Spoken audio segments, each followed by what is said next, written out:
Welcome back to Boys and Ghouls Film Review, folks. I'm your host, Sarah Stephenson, and this is my co-host, Mike Stephenson. Hi, guys. Now, to get that out of the way, we are reviewing tonight the this other new franchise, or not really new, Well, actually. It's an old old franchise. It's an old franchise. Yes. Called The Cube. No, Cube, not The Cube, Cube, C-U-B-E. Okay, Cube. No, there's a reason because there's a movie called The Cube out there, which has got nothing to do with this. Okay. Cube, C-U-B-E. Now, people say, why?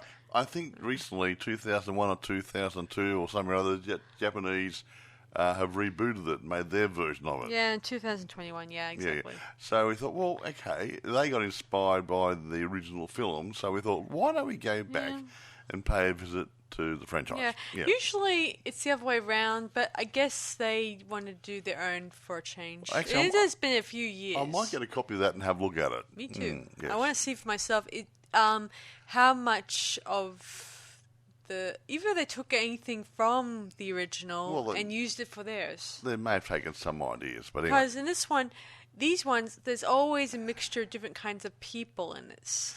Yeah, and actually that does bring me on to something. I've mentioned to Sarah many times before that if you are making a film, the less scenes and locations you have to worry about. It's a bit easier to make. This here is a cube. Now, they might crawl out of this cube into another cube, but it's still technically being done in one room, but just changing panels, and maybe there might be a booby trap in it. But technically, it is a one-room job working on the interactions of the people. So, and the story a little bit around it. But, yeah, it's basically a one-room job, and it's reflected in the budget for the first movie. It cost about $350,000 Canadian to make it. They didn't spend $3,500,000. No, it's about $350,000 to make it. So they kept it simple, but they made a damn good film. So good they made the other two sequels. Yep. Right. Anyway, I'll just go through a couple of things. Now, there's different producers, directors, and screenwriters and things for each of the movies. So Sarah doesn't rush through it too quickly. I'll try to bounce in on them between different bits of it. So the first movie was released in 1997. It's called Cube, C-U-B-E, 1997, thereabouts. Now, produced by Mayra Meh and Betty Orr, directed by Vincenzo Natali. Now, right. Written by Andrzej Sekuła, Graham Manson, and Vincenzo Natali. I'll go through some of the people, but I think they all need to be considered because they're all interesting people in it anyway. But I won't go to their names or anything, but I don't know, I'll just do it. Okay, Kazan. He's an autistic savant, played by Andrew Miller. David Worth. He's played by David Hewlett. Quentin McNeil is played by Morris Dean Wint. Joan Levin is played by Nicole DeBoer. Dr. Helen Holloway, Nikki Gordani. Renz, R-E-N-N-E-S, is played by Wayne Robson, and Alderson is played by Julian Richings. Now, someone brought up, I saw something here, that all these names are connected to prisons. The first one, Kazan prison, Russia. David Worth, it's part of the name Leavenworth Prison. Got it. Quentin McNeil, San Quentin State Prison. Joan Levin, the other part of Leavenworth. Dr. Holloway's Women's Prison. Rennes, Centre Penitentiary de Rennes in France. And Alderson Federal Prison Camp. So they got all the names from prisons. So interesting, the cube is a bit like a prison. Yeah. And they took all the names of the characters using prison references. Interesting. That's cute, isn't it? Yeah, good key reference there. Anyway, getting through that part. Now, I said before, the budget was $350,000 Canadian. and that's pretty damn good for the product they got. They box office at 8.9 million. So when you look at ratios, they had a good return for the money. Even though they might not, they might have wanted more. Hey, they didn't take a bath. Okay. Yeah. Anyway, so you want to get into the story, but don't dwell too much because you want to take a bit of time over the other ones. Well, most of the story is all they must get throughout the cube to get out. Anyway, it's a bit like Saw. People wake up in a room, in this case, and their memories have been wiped. In this case, and they don't know where they are, and they got to find the way out. Yeah. And that's it, pretty much. And they're in a cube in the middle of a lot of other cubes. And throughout all three movies, it's like the survival of the fittest. It's more about the person who's the strongest or the smartest.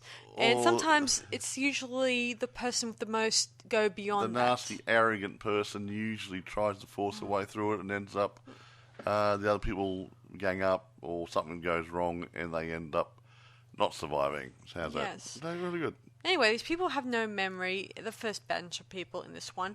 And, of course, in this one, but they do have, it does hint at what their possible occupations.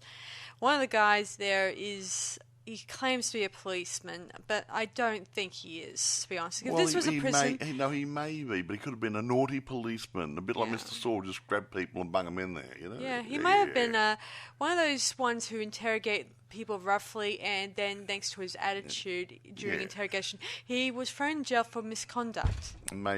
Sorry? Stop fidgeting? I'm not fidgeting. I just bumped my foot on your table. Why? You're tap dancing. Are you doing a bit of salsa or something, are you? Anyway, the other one is a student who says that she has done nothing wrong, according to her. Yeah, We find it later on she's not a student. Yeah, right. Yeah. One of the guys there is a guy who worked there, supposedly, but he said he worked on worked on a component of the structure. Now, like a lot of big companies and stuff, they get a person or a small department to work on one part of a big design of something else, like electrical. So they might work out, say, one circuit board to do a particular function, and that goes into a big array of other circuit boards, which makes the whole thing do something or other. So they don't know what the end result is. Yeah, there you go. Yeah, of course, one of the other guys, he uses his shoe to try to identify which room is safe and which one is not. And sometimes that works, but other times it doesn't. And when we first meet him, he gets killed off the bat. Yeah. And actually, I think people in this one do have the memories. This other one don't have the memories. Well, I think they do have they say, I'm a student and I'm a policeman. They know who they are, but the other one, I think the other movie didn't have the memories. But they don't understand why they're there most of the time. No, they can't. They do not understand, because one of the guys was a prisoner, Renz, and he's been in and out of prison so much that he's an escapee who keeps breaking out of prisons, and he's been thrown there. They meet him in there as well. So, but that was much later on, obviously. Yeah, but the point is that he knows who he is. Yes. Yeah. Anyway, the last person in the group, I think. Well, one of the other persons is a nurse, obviously, or a doctor. She seems to have the mannerisms of a doctor, wouldn't you say? Well, she knows something about medicine. It doesn't actually say she's a doctor or a nurse, I don't think, but she knows something about medicine. And the last person in the group is a mentally challenged person. He's an autistic savant, which is those really, really weird ones who can't do anything for themselves, but their mind's like a computer. How's that? And we suspect at the beginning of this movie is that they're selected for particular reasons, like who will mostly likely will get through the maze without, problem. Yeah, well, the assertive policeman guy organise everybody and make them work as a team to get out of there. Yeah. Will they use their brains or their brawn? Will they just fluke it? That sort of stuff, yeah. And most of the time they thought the numbers on each door indicates where they... The code number, whether it's safe or not safe. Yeah, and what's next? They were going pretty good, but they realised they made a mistake anyway. Yeah, it turns out that the calculations were not not quite right until right. the autistic guy came along and said blah, blah, blah, blah. He solved it all. Yeah. In his little head because we also think that there's fellow. a chance that he may have also had a workings on the cube too. Or he just got selected. He's supposed to be autistic savant, and their brains can be like a computer, and he thinks numbers. Mm-hmm. He can see it. He can do calculus in his sleep. The guy policeman, they do find. They're on the way. They do find a way out, but it's far off the ground, as it turns out. And the only way to get down is probably by rope or something. And unfortunately, so they use their clothing,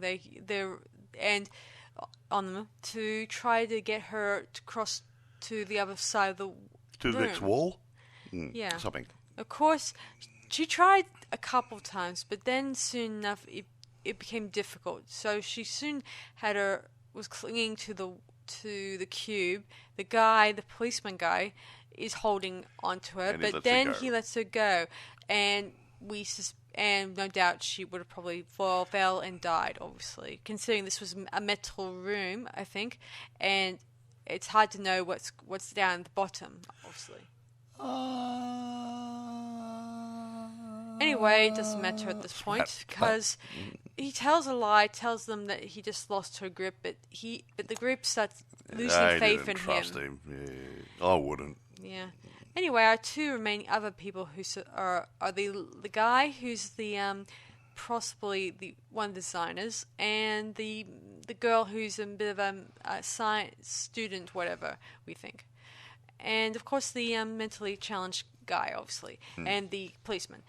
But they try to get out, get away from the policeman because he starts being aggressive. Like he starts using his authority to use he's one of the guys as his way of testing the rooms if they're safe. So he threw him into another room, no danger there, and then threw him to another room.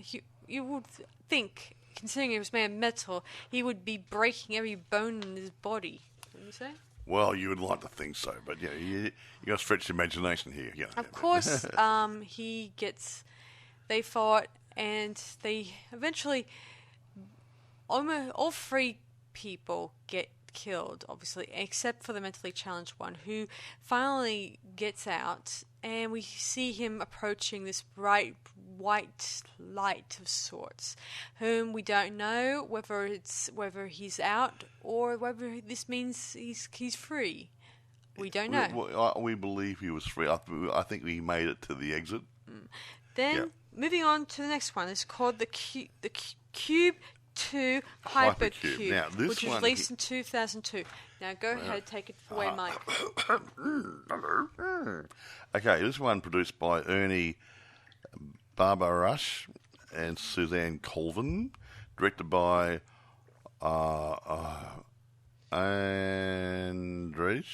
Sekuła, screenplay by Sean Hood, Ernie Barbarash, and Lauren McLaughlin. Now, a list of the players. There's no actually box office 3.5 doesn't tell me how much the budget was. So. Damn. So, but it's still one box. Imagine that again, another the same box again. Another box. Now, okay. Well, actually, but the box in this one is a different color. It's different panels. Different panels. Right. It could be empty. Now, okay. Carrie Matchett plays Kate Fillmore. Geraint Wynne Davies plays Simon Grady. Grace Lynn Kung plays Alexandra Trusk. Neil Crone plays Jerry Whitehall. Mm-hmm. Matthew Ferguson plays Max Reisler. That's a good name, isn't it? Lindsay Connell plays Julius Sewell. Greer Kent as Becky Young. Bruce Gray plays Colonel Maguire. Barbara Gordon plays Mrs. Paley. She's a weird lady who's got dementia. She's strange. Really good. Really fun. She's out of her mind. Andrew Scorer plays Dr. Phil Rosenwig. Rosenwig. Paul Robbins plays Track-On, whoever he is. Phil Aiken, the General. Now, a lot of these people, during the course of the movie, seem to have a link with a company called Izon, who possibly made the cube. Maybe they're burying their think tank. Not sure. Who knows? But anyway, you want to take it away? Sure. So, in this one, it's quite different because in the last one, you could see that they're wearing sort of just overalls, obviously, that indicate they look like prisoners. Yeah, like jumpsuits. Yeah. Overalls, yeah.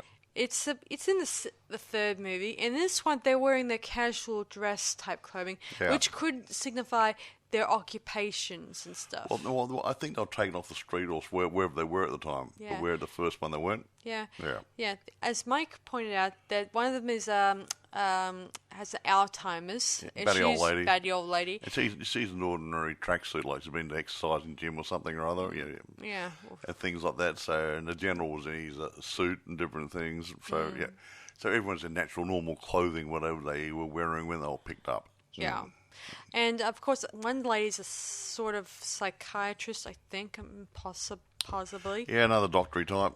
And one of them is a girl who's blind, who plays a big significant part to this thingy. But she's a good mathematician, was he? Mathematician or something like that. Whatever. One of the guys is a video game designer who said that he sued the company.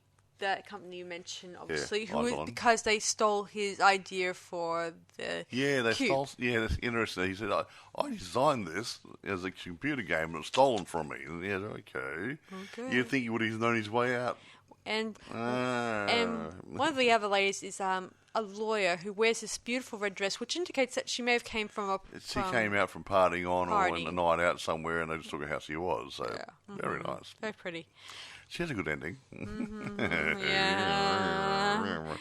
Okay. And one guy, I think, I'm not sure, he says he's a policeman, but I don't believe him because... With a policeman or a detective. Yeah. It could be a private detective. I don't know. Okay, you don't know. You can't. Private inquiry agent. Because the flashbacks, which they had a few flashbacks, brief ones, which hint that he did a security breach, which could mean that he may have did some illegal activities to as a private investigator, or he was a thief. Maybe. I'm not sure. Yep.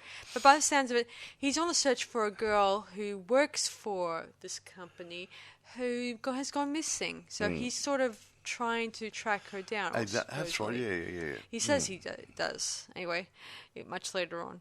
Anyway, and let me see what else is there. I think there's a guy there who's also worked with the company, who was a bit of a who came in there. He has all that information. He even marks the rooms. 1, 2, 3. This is the one where they had the rooms at different gravity points, where you come through one, you go through one wall to the other wall, but not on the ceiling. The traps are quite different in this one. They're more. Really, I'm talking about the gravity points. Yeah. When they go for a wall, come out the ceiling. Yeah, that's it. Yeah. But the traps in this one are quite different. Like, if you came, say, if you were walking across a wall, you end up, that becomes the floor, as Mike says. And other traps would be like, lasers that could pierce your skin. And acid was it? And there's I think it was. Is that the other one? No, that was the other one. Yeah, whatever. Yeah. Anyway, they had lots of nice little booby trappy things. Yeah, I didn't see any boobs being trapped. What? The booby traps. Didn't see any boobs being trapped. Okay. Mike, you're being disgusting. I'm being rude. Okay. And even after... Why do they call them booby traps? Don't the heck know. Don't really care. Yeah. Anyway, so let me see. I think is that everyone in the group? Yeah, I think it is. So they try to go through these traps. Of course, most of them are. In this one, you don't really identify where the codes on the doors. In this one, it's more like they follow a code from another person who worked there, and he kind of writes all over the wall. He's scribbling some notes on the wall. Hey, but here's something. They come across a number. 60659. and no one knows what it means. But the lady writes it down on her arm using a pen. Yeah, yeah, she did that. Yes, but that showed up in every room, and they didn't know what it meant, did they? Yeah. Ooh. Anyway, they eventually do find a piece of the puzzle, and of course, none of them have a really big clue on how to get out, obviously. And eventually, the guy, the mean guy, he begins to act aggressive, and even tries to kill. Oh, I should mention, inside these cubes, in some of them, they can do an alternate reality or different, or take you back to the past, or take you to the future. I think it's they can do a timeline jump, I think, an alternate reality as well, maybe. You may even get to see the future, like way deep into the future. Like you see much later some of their dead bodies that look like they're mummies. So they've been there for an awful long time. Yeah. Either died from malnutrition or starvation, or they died in there and no one got them out. Didn't bother. Anyway, there's even in one of the scenes when the gamer and the lawyer were together, they were talking, and there they kind of start making out, and it gets all funny in that scene, really, to be honest. It's so weird. Making out's not weird. Well, in this case, they kind of make out until they die. Well, they did. When they're seen later on as mummies, they were still doing it. Well, not moving, obviously, but they're still wrapped in each other's arms and stuff. So that somehow or other they died while they're having sex, but we don't know how they died. Don't know if this was another effect inside the room. Don't know. I don't care at this point because it's really weird. Anyway, the lady who's a psychiatrist or doctor, whatever her name is, she tries to look after the blind girl as much as possible, trying to get through each room as possible. It didn't have a seeing eye dog or a white cane or anything. So they even had to deal with this weird teeny cube that changes shapes and nearly comes close to cutting them. Now, a little cube was floating in the air in one of the cubes, a little square, floating square. Then it turned into it was two-dimensional, then became three-dimensional. Then it broke up into little pieces and made a dirty, great big multi sort of thing flicking around and trying to hurt people. And then it got bigger and bigger in the room, and some guy got minced up, wouldn't he? Chopped up little pieces with it, and that must have fed it. I don't know, but Anyway, the guy I mentioned, who's sort of the detective, I don't know, don't care anymore. He eventually comes across the mysterious girl that he was searching for, and he kills her and steals her ID pass or whatever, even though that's not really relevant. No, he keeps the trophy. Yeah, and throughout, I guess he starts he kind of encounters both, the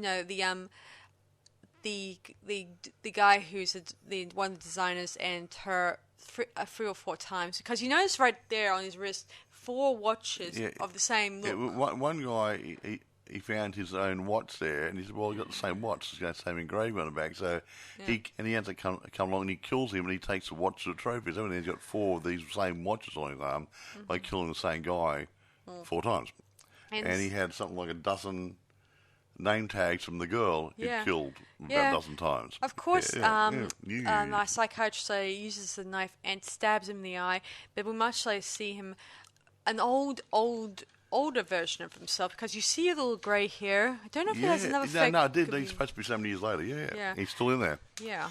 What did he eat? Beets? Sent out to Uber Eats, probably. I think I can imagine, because he was looking at the guy in a weird way, saying, "I'm so hungry." I think he either kind of went on and became a cannibal inside the cube, eating whatever comes his way. There was only toilets. Good point. It doesn't really matter, because it was never. There was a scene in the first one where you can pee in front of everyone. Obviously, it's not really important.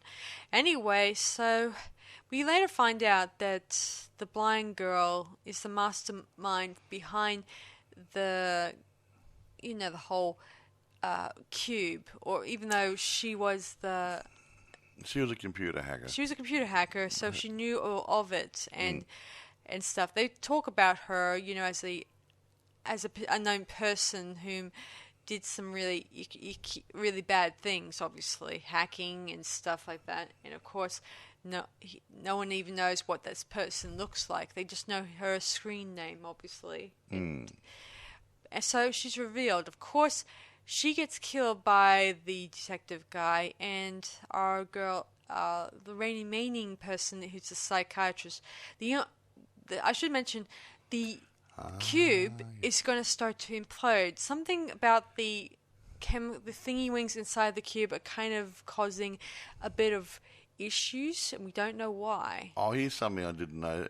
You know how they aged? It wasn't the case that they were there for a long time. They aged rapidly. They said a room of that zero gravity and time dilated. They aged rapidly and died. That's when they're having sex. They're actually having sex, not just aging. Be like on that one at the beach, where the people age really quickly. Oh, okay. Yeah. So anyway, the room or the cube itself is having a mental break, and it's going to implode, meaning explode inwards, obviously. That's what implode means. Yeah. Eventually, our scientist was able to get out through this sort of liquid way out, where once you find the entrance, it's water, liquidy stuff. In this one, it's quite different from the other one, obviously. Instead of just finding the entrance on the floor, that's a bright light. In this one, it's a liquidy form. So she quickly gets through this thing as it's about to implode, and she starts swimming to the surface. There, she gets to the top, and we see a bunch of men wearing suits, and they ask for the girl's necklace, the blind girl's necklace, which indicates this might be a chip. That's the information to style, yeah. Yes. She hands it to him, and one of these men takes out a rifle, and bam, a handgun. A handgun, bam, bam, she's dead. Yes. Well, leave no And they witnesses. mentioned something about, we've done phase 2, moving on to another phase. Whatever it is. Which brings us to our final movie. But in this movie, it mentions in Wikipedia that this is a prequel. And it can't be. It can't be. Or if that's the case, they've made a mistake in one of the stories. Because in the first movie, you had the autistic savant guy. In this movie, there's a guy who's a very, very, very highly intelligent man who could be a high-functioning autistic guy, but he's definitely not one of those. And they do a brain operation like a lobotomy on him, and it makes him a vegetable. It doesn't turn on your savant by doing that. Yeah. Not that I'm aware of. This is really stretched the imagination a tad here. But, yeah. But that's supposed to be a prequel. Yeah, this one's called Cube Zero and was released in 2004. So take it away with Mike. Who was the director, who did writer, what to whom and here? who did what to who? Okay, produced by Suzanne Colvin. Suzanne Colvin Goulding and John Goulding. So she uses 3 names. Directed by Ernie Barbarash, written by Ernie Barbarash. And here we go. There's no details on the costings, I think, on this one. New. The cast. The people, the players, lots of good groovy people. Yes, let's get moving. There we go. We got Zachary Bennett plays Eric Wynn. He's a junior cube technician, a child prodigy and genius. He's the guy who becomes the retard at the end of it. Yeah, but he's not autistic savant. Nope. David Hubbard plays Dodd. That's his boss in the area they're working in this basement type thingy. Stephanie Moore plays Cassandra Rains, a political demonstrator who's trapped inside the cube. Michael Riley plays Jax, a senior supervisor of the cube with an artificial eye. He's a weird, creepy, funny guy. Okay, Martin Roach plays Robert Haskell, an ex-cube soldier trapped in the cube. Sex cube soldier.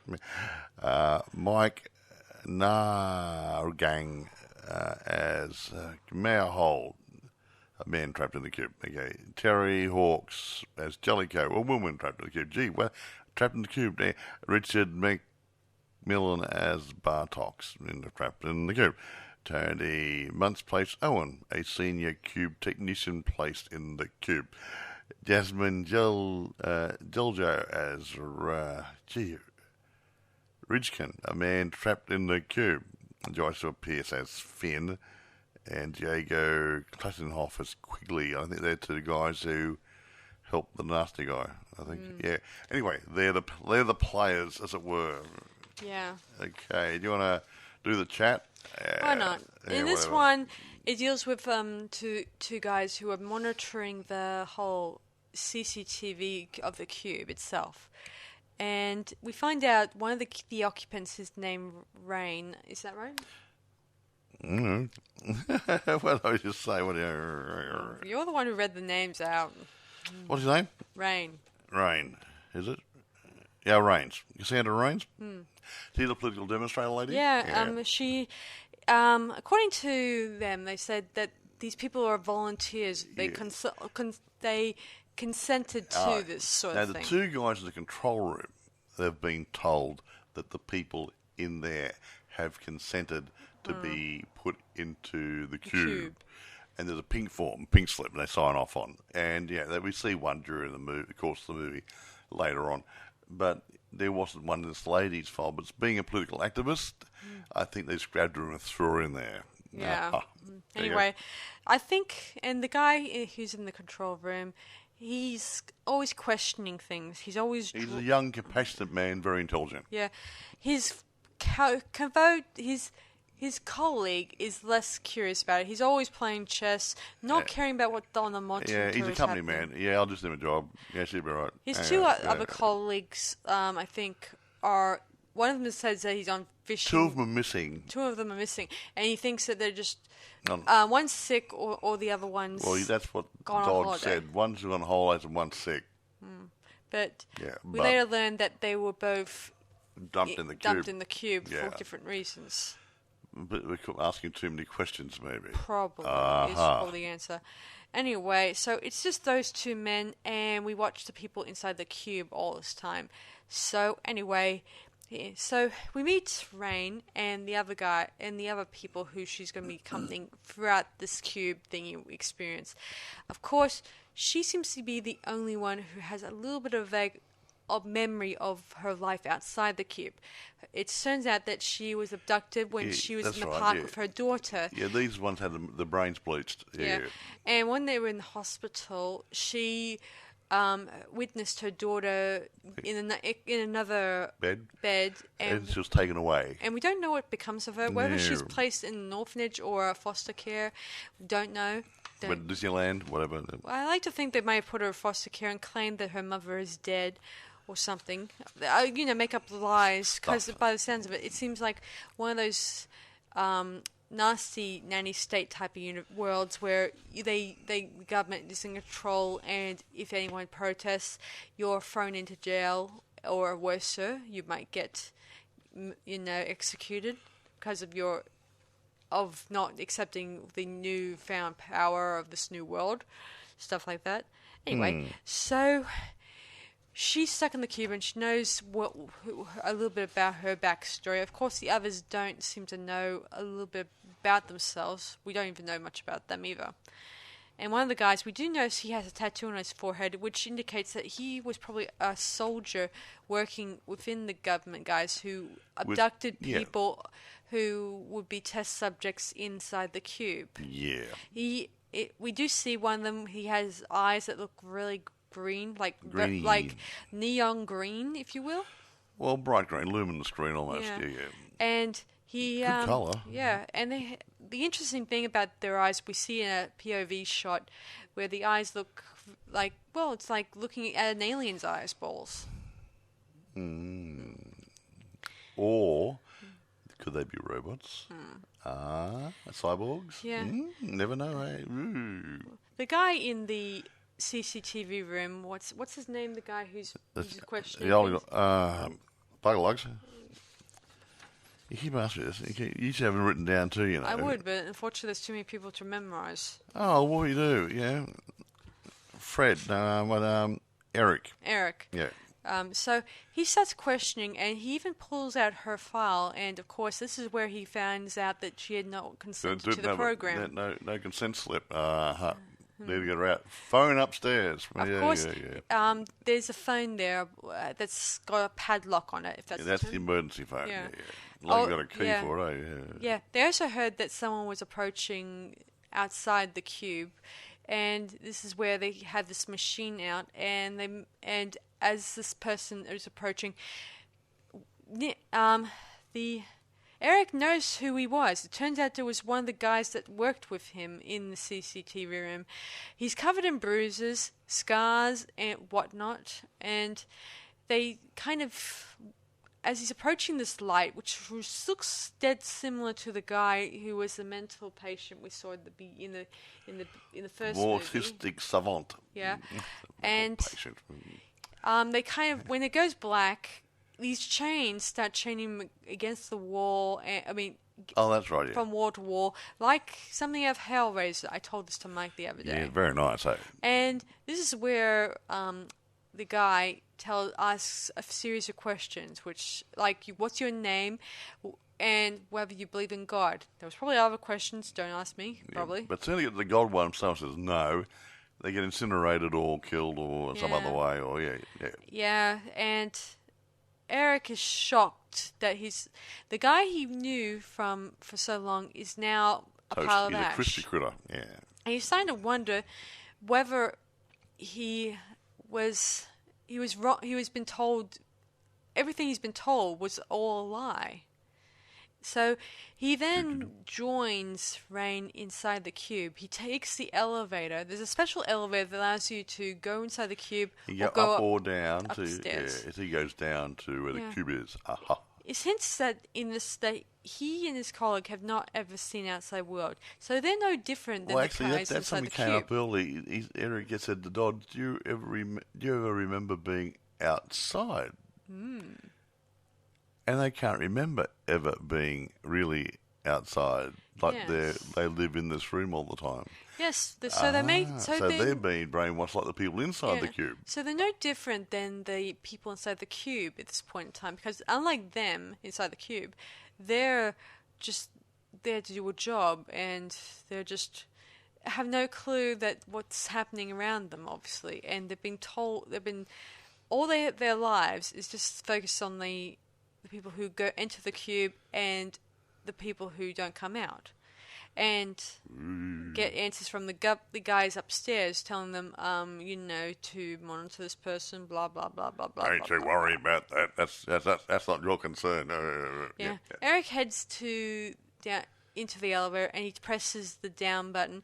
There he enters the cube itself, and there he encounters Rain and some of the members of the group, because I think the two other members, one of the other guys who was an overweight guy, he got totally, killed, because both the lady she got a sort of injected by a virus or something like that, and she slowly started to... they made a needle come up through the floor or something, wasn't it? It started eating its way inside her body slowly. Yeah, it made it really horrible. And, of course, the fat guy, he got contaminated by her again, just gets scratched like a zombie, if you will.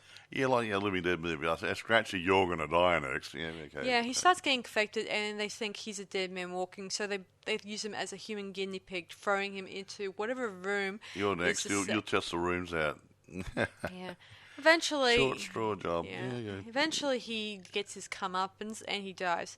And so they meet up with Eric in one of the rooms, and he explains the situation, like the clues to the rooms themselves a little bit. Somewhat.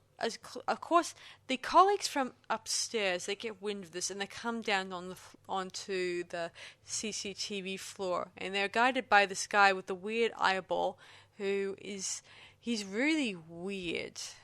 I mean, he's the kind of guy I could like to see him cast as a minion for an evil villain. I don't know, in a comedy, if you will. Well, he was funny, wasn't he, actually? Yeah, he was, but funny.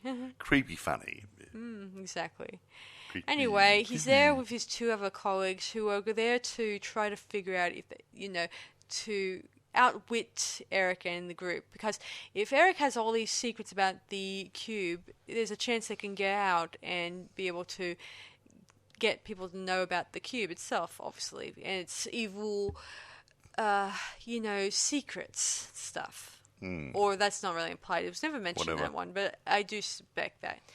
Anyway, so they go throughout the cube. Soon enough they found the guys activate a chip inside one of the soldiers, the guy that had tattoo on his head, and it starts reacting like mind control, if you will. That's right. I take him over, but then he becomes like a cyborg, doesn't he? Yeah. He was like he's doing all these weird stuff. Like, I like to think that he was I think that here's what I think. I think that when that side of him, that's the human side, shuts down, and this robot Terminator type personality takes over. Yeah. No very thinking, hard to kill. No eating, no drinking. His only goal is to get them. Yes. Woo. Yes. Anyway, so he chases them throughout, and eventually they finally get out of the cube itself. And here we watch them swim to the surface, and we get to see them outside the prison or outside the cube in the outdoors. Yeah, in a field or bush setting or something like that. Yeah. Both Eric and Rain quickly head to the forest, and they start running. The other soldiers who were the same ones that caught Rain in the opening, obviously, start chasing them, using darts to to drug them if they could catch them. Of course, a couple of times they miss. Of course, they're about to shoot Rain, but dear old Eric jumps in and saves her, and he tells her to keep running and hopefully find her daughter, which we don't know how we know where she is. Anyway, we soon see him back in he's back inside the building and he's about to have he's going to have a lobotomy in this next scene, where the guy says, "You're now charged for high treason, and all that stuff, and you're consented to take part in this cube thingy-wing." And this is going to be even worse for him, because now he's going to get his... of course, he learns from him that Rain has finally escaped them, and they haven't found her, so that's a good thing. He's kind of relieved that she's finally escaped them, obviously. And he gets scribbled to his fate, but as his brain his memories start disappearing and stuff like that, we get a vision, or he gets a dream of Rain with her daughter who are hiding out, and she's telling him about this brave man, Eric, who saved her and stuff like that. And her daughter says, "Is he a superhero?" And he says, "Yes, he is." Then we fade to the cube, where we see that Eric is now another test subject for the cube.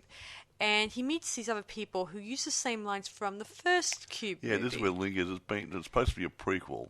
Actually, this is where it gets confused. Like I said, he was on a bed in a laboratory, and he was going to be operated on to take care of his brain so he wouldn't be a problem anymore. Yeah. And they can dump him in the cube. That doesn't make you a savant autistic person, but that's true. That's supposed to be the link to the first movie. Yeah, the only parts of his brain that are still functioning are the stuff that the little knowledge about the cube itself is still there, but just his memories are gone. But he's very, very smart. He's his exceptionally high-functioning brain is still able to process numbers and stuff. And of course, he twitches a lot, like Kazam, an autistic, like Kazam did. Type guy might do that. Yeah.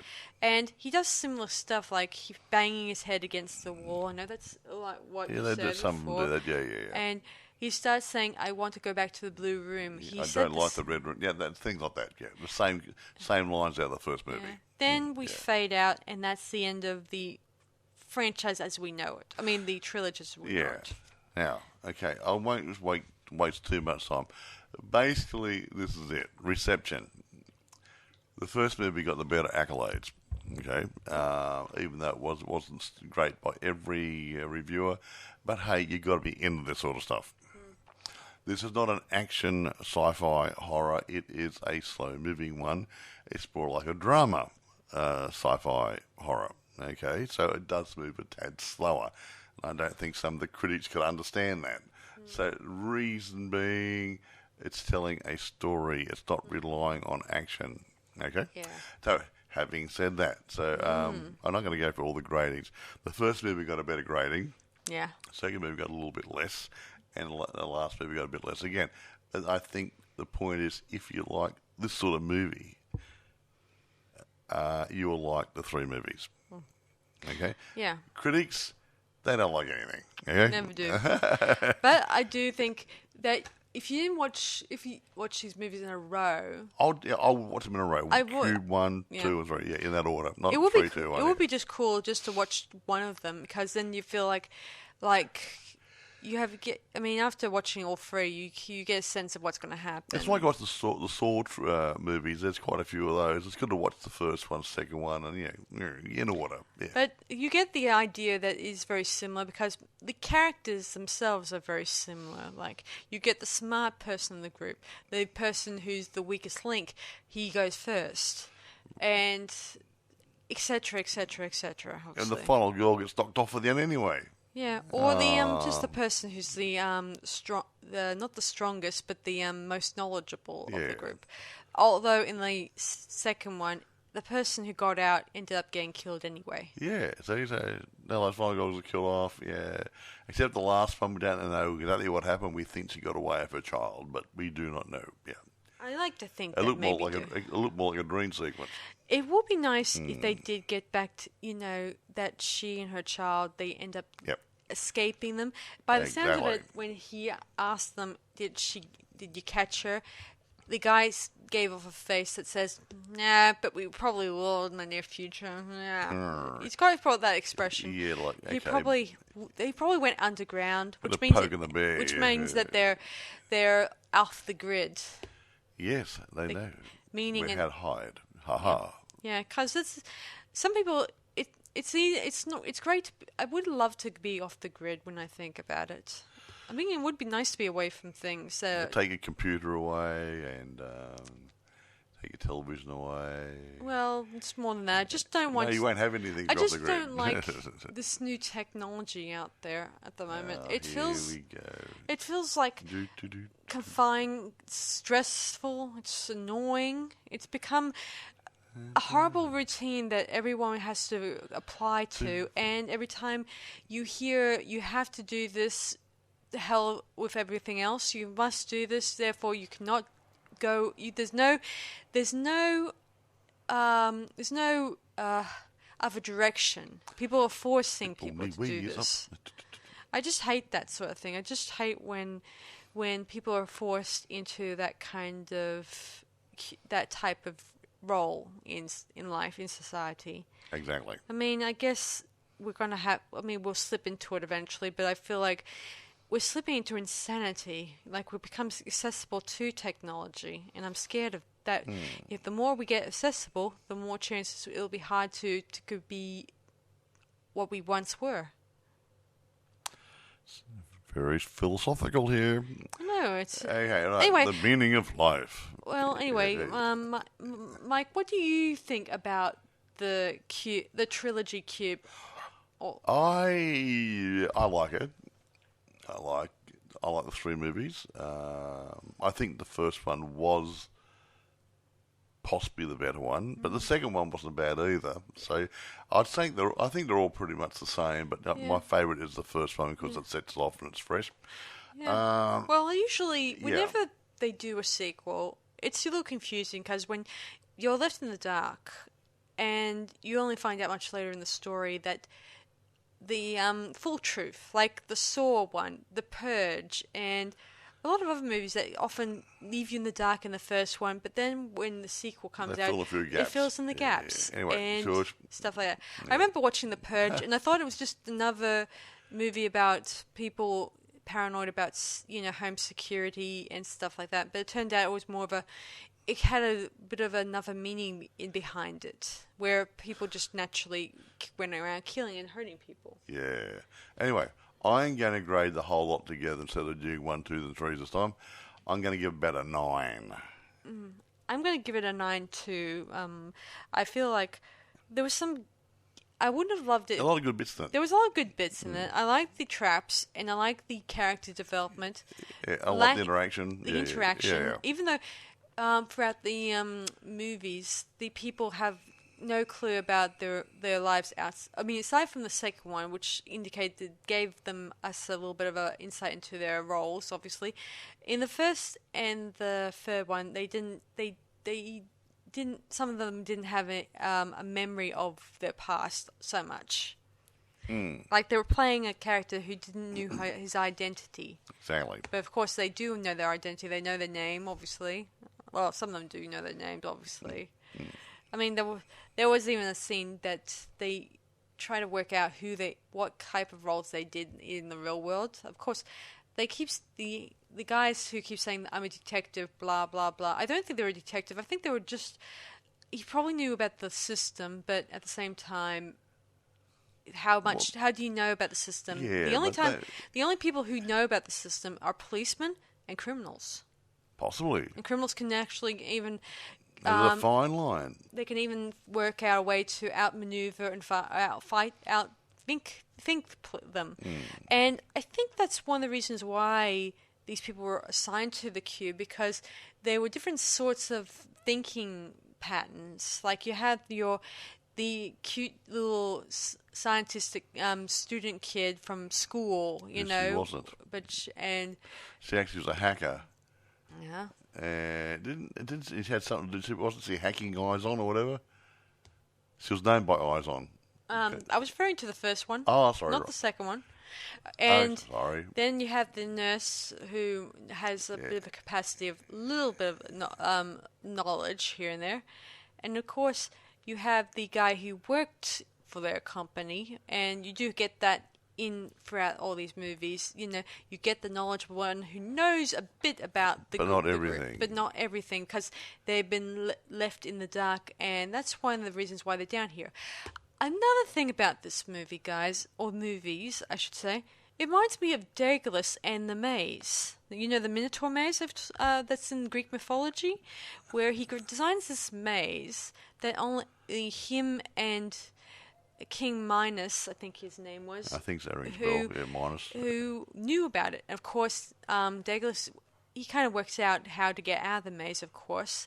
But he's stuck on an island there, so the only way he could have gotten off the island was to make some wings for him and his son to fly off the island. Of course, you know the fate to the characters in that story, don't you? They fly too close to the sun. Yeah, my son. Aha. It is an interesting story. I like to think that most of the mazes in this may have been taken from Greek mythology, and probably the mazes we get from the games we've and puzzles we've often play in out there too. Like Mike, you do Sudoku, right? Yeah. And you often do you work it out. Well, Sudoku's not necessarily a maze. It's not big calculus, but it is looking at number sequences. That's fair enough. But some people can't do it. Yeah. Shush. But it's like computer games and stuff. A lot of computer games are based on, especially shooting type games. Yeah, like Bubbles. Basic ones. Yeah, they're based on angles, and then you got to sit down there and calculate angles there to get the best shot. Well, same sort of thing with these sort of cube things, and other I things would agree with you. You have to think outside the square part of the pun.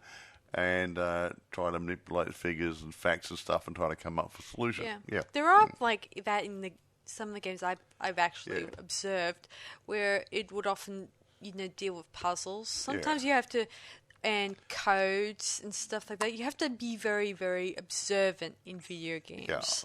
Yeah, and I don't like that sort of stuff. That when you went that escape room thing, we went to escape room about a month or two ago, and it was fun, but I wasn't interested enough, but I helped out a little bit here and there when there's some obvious things I'm missing out on, because I can see the obvious quite easily, and the other people running around looking for, oh, it's got to be that, got to be that, got to be that. And I said, no, it's that.